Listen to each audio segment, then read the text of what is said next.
is a nightmare. Man, that's the way it seems. Life is a nightmare. Welcome to Today in Horrible History, your daily moment of historical misfortune. For January 26th, 2022, we travel back to January 26th of 1863. On that date, American Civil War General Ambrose Burnside of the Union was relieved by President Abraham Lincoln of command of the Army of the Potomac, owing to his ineffectiveness. He was replaced by General Joseph Hooker. Pretty much every aspect, macro to micro, of this event is horrible. Slavery itself was horrible. The necessity to have an entire civil war to end slavery was horrible. The Fredericksburg campaign within that war was a particularly horrible campaign. And the necessity to switch generals as a result of it, also horrible. All horrible.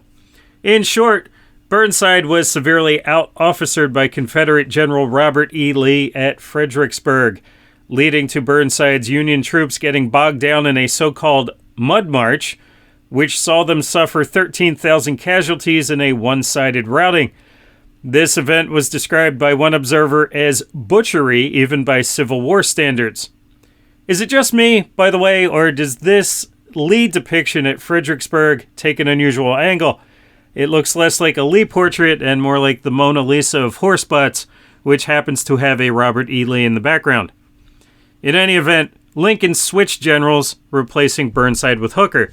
That's straightforward enough, but it does provide a great segue to discuss both men's names and associated tales of how those names impacted the English language. One tale is true, one tale is false.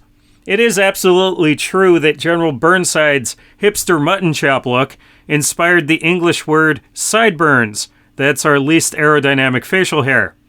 It is false, however, that General Hooker lent his name to the synonym for prostitute.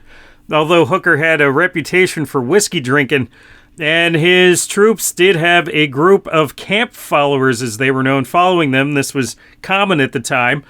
These were prostitutes who literally went on tour with troops and set up their camp near the troops' camp to do business. Use of the word hooker was in print as early as 1845. That's 18 years before General Hooker's name was in the headlines. There doesn't appear to be a connection.